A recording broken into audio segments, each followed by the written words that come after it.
Dear teachers, welcome to JSN English Learning. We are with Unit 8 of PGTRB, Approaches to Literature. And under that, we are discussing schools and movements of literature. And now we are with Dadaism. Dadaism was very popular between 1916 to 1922. It is considered to be an avant-garde movement. Avant-garde, radical movement, which was a response to the devastation of World War One. World War One-க்கு அப்புறம் பாத்தீங்கன்னா there was lot of destruction, lot of loss of lives. அந்த பேக்ரவுண்ட்ல வந்த ஒரு moment தான் Dadaism. Where did Dadaism originate? அப்படின்னா it originated in Paris and it was led by the poet Tristan Tzara. Tristan Tzara and Tristan Tzara என்ன பண்ணாரு அப்படின்னா he produced nihilistic and anti-logical prose poetry and art. இது வரைக்கும் பாத்தீங்கன்னா everything was logical. ஆனா என்ன பண்ணாங்க அப்படின்னா when they saw the horrors of war, இந்த வாருக்கு அப்புறம் பாத்தீங்கன்னா people lost faith in religion. அதுதான் ஃபர்ஸ்ட் விஷயம். இப்ப Dadaism அப்புறம் நீங்க பின்னாடி வர எந்த மூமெண்டா இருந்தாலும் சரி, போஸ்ட் வார் போயட்ரி எது எடுத்தாலும் சரி, போஸ்ட் மாடர்னிசம் எல்லாமே பாத்தீங்கன்னா it was a reaction to the horrors caused by world war one, அப்புறம் வேர்ல்டு வார் டூ. இப்போ இந்த வேர்ல்டு வார் ஒன்ல பாத்தீங்கன்னா there was heavy casualties, loss of lives, loss of wealth, and most importantly people lost faith in God. ஏன் அப்படின்னா if there is a God, why did this God allow sufferings into the human world? ஒரு கடவுள் என்று ஒருவன் இருந்தால் அந்த கடவுள் ஏன் இந்த மாதிரி நல்லவங்க கஷ்டப்பட அனுமதிக்க வேண்டும்? அப்ப கடவுள்னு ஒருத்தன் இல்ல. அப்ப கடவுள்னு ஒருத்தன் இல்ல அப்படின்னா அந்த கடவுளை சுத்தி தான் என்ன பண்ணாங்க அப்படின்னா இந்த ethics and morality was constructed. Value system was constructed based on the presence of God. When people lost faith in God, when people started questioning the presence of God, they started becoming immoral. They lost faith in logic. அப்படியே mind வந்து எப்படி ஃப்ராக்மெண்டடா இருந்ததோ, நம்ம தாட்டே பாத்தீங்கன்னா ஃப்ராக்மெண்டடா தான் இருக்கும். கோர்வையா நம்மளால ஒரு நிமிஷத்துக்கு மேல அல்லது ஒரு செகண்டுக்கு மேல கூட யோசிக்கிறது ரொம்ப கஷ்டம். நிறைய டிஸ்ஜாயிண்டடா நம்ம ட்ரெயின் பண்ணி தான் நம்முடைய தாட் பேட்டர்னை வந்து லிங்க் பண்ணணும். அதுக்கு நிறைய ரிஹர்சல்ஸ் எடுக்கணும். இல்லட்டேன்னா அந்த ரிஹர்சல் இல்லைன்னு வச்சுக்கோங்களேன், அந்த கொஹிரன்சி அப்படிங்கிறது வராது, தாட் ஃப்ளோ அப்படிங்கிறது வராது. அப்ப இவங்க என்ன பண்ணாங்கன்னா they produced nihilistic. What do you mean by nihilism? Nihil means not. not நேத்தின்னு சொல்லுவாங்க. நீங்க இந்தியன் philosophy வந்தீங்கன்னா when they try to describe God is not this, not that, not சொல்லிட்டே போயிட்டு எல்லாத்தையும் நீங்க நெகேட் பண்ணிட்டு போயிட்டே இருக்கும்போது லாஸ்டா ஒரு பாயிண்ட்ல வந்து நிப்பீங்க, தட் இஸ் காட். ஆனா அந்த லாஸ்ட் பாயிண்ட நம்ம யாராலையுமே ரீச் பண்ண முடியாது. ஏன் அப்படின்னா கடவுள் அந்த மாதிரி ஒரு ஆளு. இது கிடையாது, இது கிடையாது, எல்லாமே உள்ளடக்கிய ஒரு மனித ஒரு ஒரு ஸ்பிரிட் தான் காட். கடவுளுக்குள்ளார எல்லாம் இருக்கு. ஆனா அதுல இதுதான் கடவுளா அப்படின்னா இல்ல அப்படின்னு சொல்லுவோம். இந்த மரம் கடவுளா மரம் இல்ல, மண் கடவுளா மண் இல்ல, கல் கடவுளா கல் இல்ல. ஆனா இது எல்லாத்துக்குள்ளரையும் கடவுள் இருக்கான். கடந்து உள்ளிருப்பவன் கடவுள். ஆனா அந்த ஆப்ஜெக்ட் அவன் கிடையாது, இது அவன் இல்லை. அதுதான் நிகிலிசம். அப்ப இந்த nihilism and illogical prose poetry அது எல்லாம் எங்க இருந்து வந்தது அப்படின்னா ததாயிசத்திடமிருந்து வந்தது. They presented the actuality of human psyche. இந்த மனித மைண்ட் வந்து எப்படி இருந்ததோ அந்த ரியாலிட்டி அப்படியே பிரசன்ட் பண்ணவங்க வந்து the poets of Dadaism. Okay, the writers of Dadaism. Right. அதற்கு அடுத்த ரொம்ப முக்கியமான ஒரு மூமெண்ட் அப்படின்னு கேட்டீங்கன்னா it is Harlem Renaissance, an American literary movement, an American art movement. Harlem Renaissance. ரெனைசான்ஸ்னா மறுமலர்ச்சி. ஹார்லம் என்ற ஒரு இடத்துல இருந்து ஒரு ஆர்ட் மறுமலர்ச்சி அல்லது மியூசிக் மறுமலர்ச்சி, லிட்ரேச்சருடைய மறுமலர்ச்சி உருவானது. இந்த ஹார்லம் அப்படிங்கிறது எங்க இருந்தது அப்படின்னா, Harlem was in the heart of New York city. நியூயார்க்கு நடுவுல there was something called the Great Migration in America. Okay? There was something called the Great Migration in the 1920s.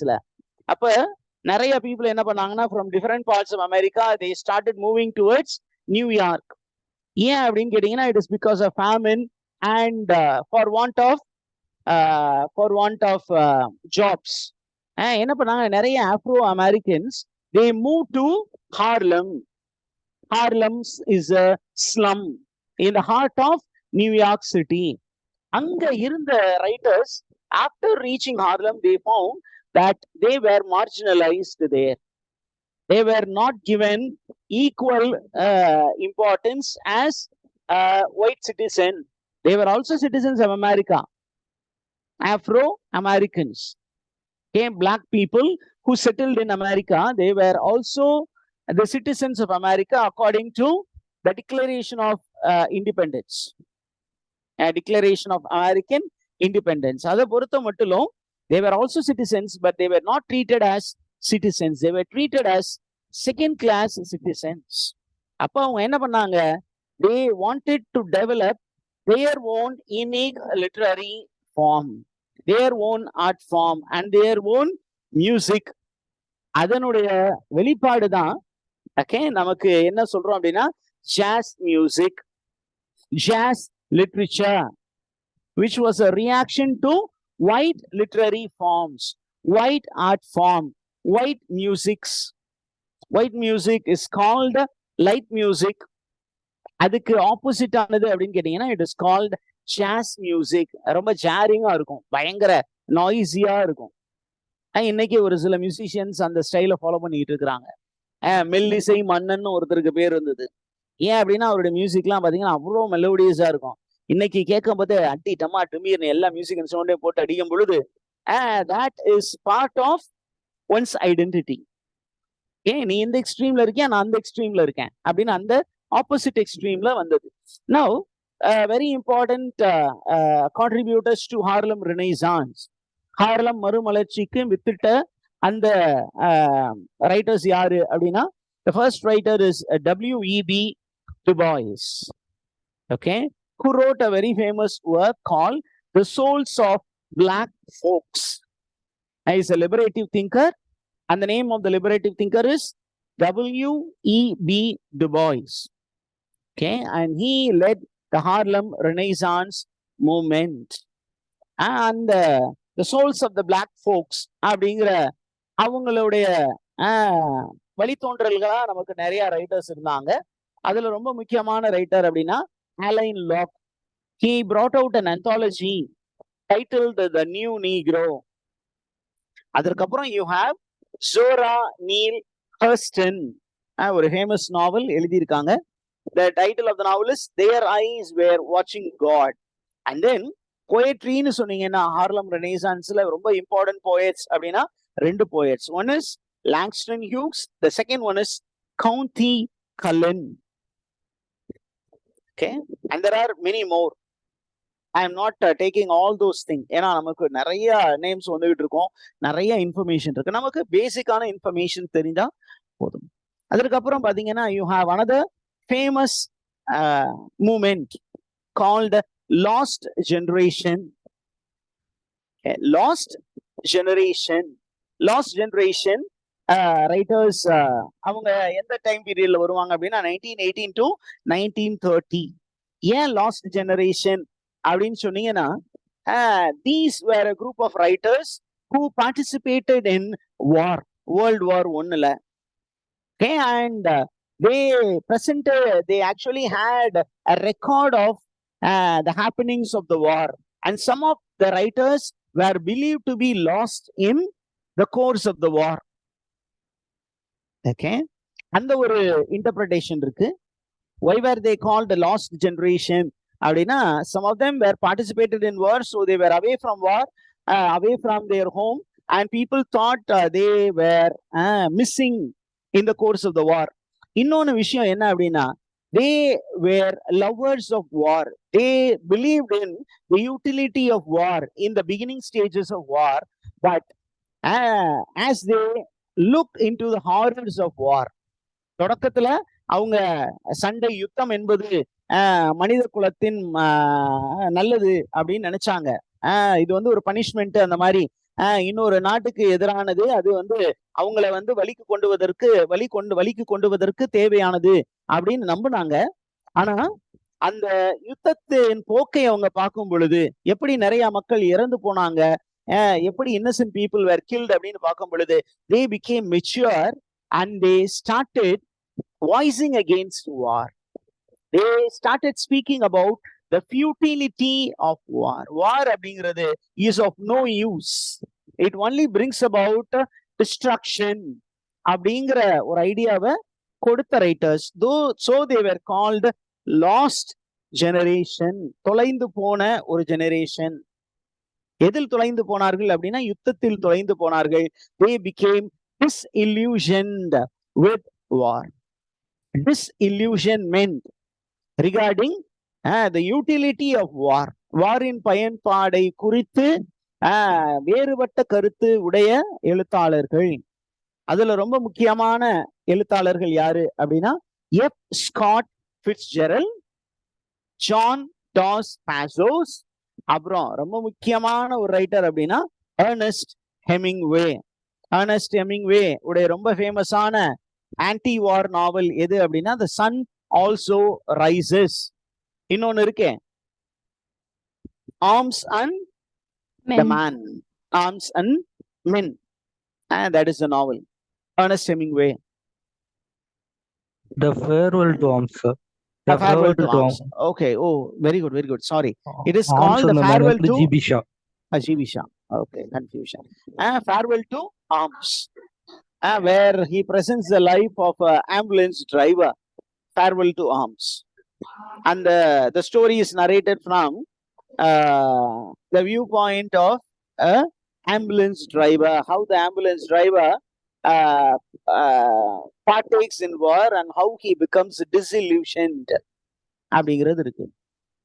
அதுக்கப்புறம் 1906ல இருந்து 1930 வரைக்கும் ரொம்ப பாப்புலரா இருந்த ஒரு intellectual group, intellectual movement is called Bloomsbury Group. It is informal groups of friends and lovers, and they were indulging in intellectual discussion on literature, on art, and other fields of study. There are people from different walks of life. ஒரு குரூப்பா இருந்தாங்க. Okay, they actually they were very much active in Bloomsbury district, London. Okay, அப்ப இந்த writers யாரு அப்படின்னு கேட்டீங்கன்னா, ஒன்னு வந்து Clive bell, the second one is E.M. Forster. E.M. Forster is a very prominent person. Why? Why do we remember E.M. Forster? Passage to India. Passage to India. He has written a very famous novel, A Passage to India. அதுக்கப்புறம் இன்னொரு famous book எழுதியிருக்காரு, நான் fiction, Where Angels Fear to Tread. Where Angels Fear to Tread அப்படிங்கிற ஒரு work எழுதியிருக்காரு. Aspects of அதுக்கப்புறம் Aspects of Novel அப்படிங்கிற ஒரு ஒர்க்ல தான் நமக்கு இந்த கேரக்டரை பத்தி, நாவல்ஸ்ல character, dynamic character, flat character, round character அப்படிங்கிற ஒரு ரெண்டு கேரக்டர்ஸே ரெண்டா பிரிச்சு நமக்கு ஒரு கேரக்டரைசேஷன் கேட்டகரிஸ் கொடுத்த ஒரு ரைட்டர் வந்து E.M. ஃபார்ஸ்டர். பிளாட் கேரக்டர் அப்படின்னா கதையின் தொடக்கத்துல வில்லனா இருந்தா முடிகிற வரைக்கும் வில்லனாவே இருப்பாரு, அப்படியே இருப்பாரு, ஒரே நேர்கோட்டில் டிராவல் பண்ணிட்டு இருப்பாரு. Round character or dynamic character. Flat character is also known as static character. Staticனா அப்படியே இருக்கிற தண்ணி மாதிரி, அப்படியே தண்ணி ஒரே இடத்துல இருந்து அந்த தண்ணி வந்து அப்படியே தான் இருக்கும். அதுவே ஓடிட்டு இருக்க தண்ணி வந்து எப்படி இருக்கும் அப்படின்னா அது கொஞ்சம் தெளிவா இருக்கும், அது ஓடிட்டு இருக்க தண்ணி. That is called dynamic. Dynamism அப்படின்னா the character evolves along with the plot. தொடக்கத்துல வில்லனா இருப்பான், முடியும் பொழுது நல்லவனா மாறிடுவான். This is called a round character or dynamic character. அந்த மாதிரி கேரக்டரைசேஷன் கேட்டகரிஸ் கொடுத்தவர் E.M. Forster. அதற்கப்புறம் நமக்கு ரோஜர் ஃப்ரைன்னு ஒருத்தர் இருக்காரு, லிட்டன் ஸ்டார்ச்சி அப்படின்னு ஒருத்தர் இருக்காரு, அப்புறம் ரொம்ப ஃபேமஸான ஒரு ரைட்டரும் இருக்காங்க, Virginia Wolff. And then you have John Maynard Keynes. All these people were part of Bloomsbury group. Then ரொம்ப முக்கியமா ஒரு போஸ்ட் வார் மூமெண்ட் அப்படின்னு சொன்னீங்கன்னா it is called the theatre of the absurd. இது லிட்ரேச்சர்ல it is called theatre of the absurd. But the பிலாசபில it is called existential moment. And theatre of the absurd எதுல இருந்து பிரான்ச் அவுட் பண்ணி வருது அப்படின்னா பிரான்ச்சஸ் அவுட் ஃப்ரம் எக்ஸிஸ்டென்ஷியலிசம். எக்ஸிஸ்டென்ஷியலிசம்னா என்ன? What do you mean by existentialism? Existential philosophy. There is no meaning to life. Meaninglessness. அவ்வளவுதான். Very good. Life is meaningless. Post war வேர்ல்டுல பாத்தீங்கன்னா இந்த வேர்ல்டு வார் 1க்கு அப்புறம் வேர்ல்டு வார் 2 அதுக்கப்புறம் தான் வருது. வேர்ல்டு வார் 1 வேர்ல்டு வார் 2 அதுக்கு அப்புறம் என்ன நடந்துச்சு அப்படின்னா மக்களுக்கு வாழ்க்கையின் மீது ஒரு பெரிய பிடிப்பு இல்லாமல் போனது. ரெண்டாவது ரிலிஜன் மேல ஒரு பெரிய நம்பிக்கை இல்லாமல் போனது. கடவுள் அப்படிங்கிற ஒரு நபர் இருக்கிறார் அப்படிங்கிற ஒரு நம்பிக்கையும் இல்லாமல் போனது. அப்ப என்ன பண்ணா அப்படிங்கும்போது பீப்புள் இந்த மீனிங் நம்ம வாழ்க்கையினுடைய பர்பஸ் மீனிங் எல்லாமே யாரோட கனெக்ட் ஆகிருந்தது இது வரைக்கும் அப்படின்னா கடவுளோடு கனெக்ட் ஆகிருந்தது. ஏன் நான் நல்லவனா இருக்கணும் அப்படின்னா கடவுள் நல்லவன், கடவுள் என்னை படைத்தான், கடவுள் என்னை இவ்வாறுதான் இருக்க சொன்னான். அப்ப கடவுளை நான் நம்புறவன் தான் நல்லவனா இருக்கணும்னு நினைப்பான். கடவுளை நம்பாதவன் நான் எப்படி வேணுமோ வாழலாம். ஏன் அப்படின்னா நமக்கு சொல்லுவாங்க இந்த கடவுள் இருக்காரு, கடவுள் உன் கண்ணை குத்திடுவாரு, கணக்கு கேட்பாரு. இப்ப கடவுளே இல்லைங்கும் போது நான் எப்படி வேணுமோ என் வாழ்க்கையை வாழலாம். That is called existentialism. What is the meaning of my existence? அப்ப எக்ஸிஸ்டென்ஷியலிசத்துக்கு ரொம்ப பேசிக்கான ஒரு திங்கர் அப்படின்னு சொன்னீங்கன்னா Martin ஹைடெகர். A German thinker by name Martin Heidegger. அவரு தான் என்ன பண்ணாரு அப்படின்னா எக்ஸிஸ்டன்ஸ் பத்தி ரொம்ப அதிகமா பேசினவர். அவரு ஒரு கான்செப்ட் சொன்னாரு. It is called Dasein. Dasein means the state of being thrown out there into the darkness. கடவுள் நம்மளை படைச்சி அப்படியே தூக்கி எறிஞ்சிட்டாரு. And we are free to make our own destiny. Dasein, D-A-S-E-I-N. It's a German term. Okay, Dasein அப்படிங்கிற term. அப்ப man is free and he is the maker of his own destiny. என்னுடைய வாழ்க்கைய நான் உருவாக்கிக்கிறது, என்ன செதுக்கிக்கிறது அப்படிங்கிற ஒரு கான்செப்ட். இது ஒரு சைடு பாசிட்டிவ். நெகட்டிவா பார்க்கும்போது லைஃப்ல மீனிங்கே இல்லாம நான் பாட்டுக்கு நினைச்சபடி எப்படியாவது போலாம். Meaninglessness in life, disinterestedness in life, that is part of existentialism. Why should I exist in this world? இப்படி இருக்கிறதுக்கு பதிலா நான் செத்து போயிடலாமே அப்படின்னு எந்த ஒரு பொறுப்பும் இல்லாம இலக்கும் இல்லாமல் வாழக்கூடிய ஒரு வாழ்க்கை. இது அப்படியே இலக்கியத்துல பிரதிபலிச்சதுதான் the theater of the absurd.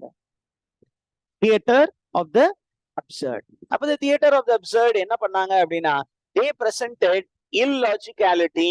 லாஜிக்கே இல்லாம இருக்கிற விஷயங்களை அவங்க அப்படியே என்ன பண்ணுவாங்க, life is illogical, life is purposeless, அதை அப்படியே என்ன பண்ணுவாங்க, they will present it. And in the theater of the absurd அப்படிங்கிற டேர்மை காயின் பண்ணது யாரு அப்படிங்கிற கொஸ்டின் கேட்பாங்க.